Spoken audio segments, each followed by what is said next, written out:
Embryo transfer అయిపోయిన తర్వాత అంటే ఐవీఎఫ్ ట్రీట్మెంట్‌లో మీకు ఎంబ్రియో రెడీ అవుతది గదా! అది ఎంబ్రియో ట్రాన్స్‌ఫర్ అయిపోయిన తర్వాత what are the precautions to take అంటే ఎట్లా ఉండాలి అనేది నేను మీకు ఎక్స్‌ప్లెయిన్ చేస్తాననమాట. సో, వన్స్ మీకు ఎంబ్రియో ట్రాన్స్‌ఫర్ అయిపోయిన తర్వాత జనరల్‌గా మీకు మేజర్‌గా ఫుడ్ రెస్ట్రిక్షన్స్ అనేవి ఉండవనమాట. బట్ జనరల్‌గా మేము పపాయ, పైనాపిల్ వద్దని చెప్తాము. ఎస్పెషల్లీ రా పపాయ, రా పైనాపిల్ వద్దని చెప్తాము. ఎందుకంటే అది కొంచెం యూట్రస్‌ని కాంట్రాక్ట్ చేస్తదనమాట. So, that is the only food is restricted. Otherwise మీకు మేజర్‌గా ఫుడ్ రెస్ట్రిక్షన్స్ అనేవి ఉండవనమాట. చాలామంది నాన్ వెజ్ తినొచ్చా? చికెన్ తినొచ్చా? అని అడుగుతారు. ఆబ్వియస్‌లీ లైక్ చికెన్ అనేది ఇట్స్ ఎ ప్రోటీన్ అనమాట. మీరు తీసుకోవచ్చు. Even mutton, fish whatever non veg అనేది మీరు తీసుకోవచ్చు. అండ్ దెన్ మీరు ఫుడ్‌లో కూడా rice, pulses whatever green leafy vegetables అన్నీ తినొచ్చు. There is no major food restrictions. And then next important thing అనేది మెడికేషన్స్ అంటే ఓరల్ మెడికేషన్స్ అంటే టాబ్లెట్స్, ఇంజెక్షన్స్ అదన్నీ కరెక్ట్‌గా తీసుకోవాలి అన్నమాట.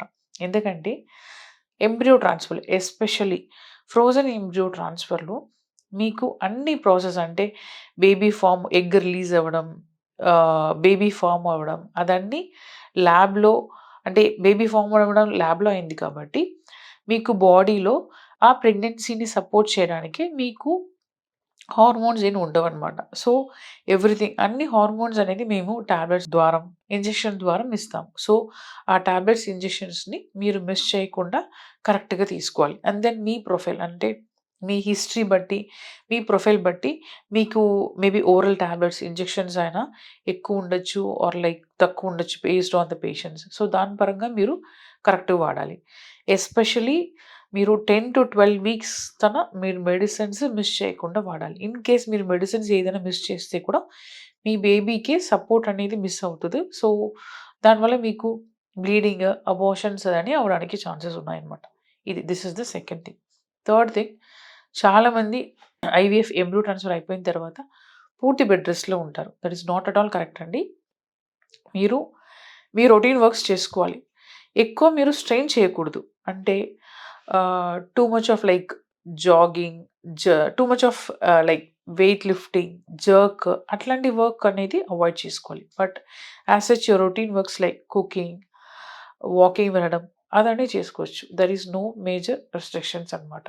అండ్ దెన్ మీరు ఎక్కువ మెడికేషన్స్ తీసుకుంటారు కాబట్టి మోర్ ఆఫ్ వాటర్ ఇంటేక్ నీళ్ళనేది అట్‌లీస్ట్ 3-4 లీటర్స్ అనేది తాగాలి. ఎవ్రీడే వాకింగ్ అనేది అట్‌లీస్ట్ ఒక half an hour to 45 minutes మీరు వాకింగ్ అనేది వెళ్ళాలి. మీకు యూరిన్ ఫ్రీక్వెంట్‌గా వస్తున్నాయి ఆర్ లైక్ మోషన్‌ది ప్రాబ్లమ్ ఏదైనా ఉన్నాయనుకోండి, ఖచ్చితంగా మీ డాక్టర్‌ని అప్రోచ్ అయ్యి ప్రాబ్లమ్ ఏంటని తెలుసుకొని దాని పరంగా మీరు ట్రీట్మెంట్ వాడాలి. సో, ఇవికంటూ మేజర్ రెస్ట్రిక్షన్స్ ఏమి ఉండవు. అంటే try to follow your doctors advice అండి. సో, ఇదే నేను పోస్ట్ ఎంబ్రియో ట్రాన్స్‌ఫర్ ఇన్‌స్ట్రక్షన్స్ మీకు చెప్పాలని అనుకున్నాను. నేను చెప్పాను కూడా. So, still if you have any doubt kindly put it on the comment box. I will try to answer your questions. Thank you.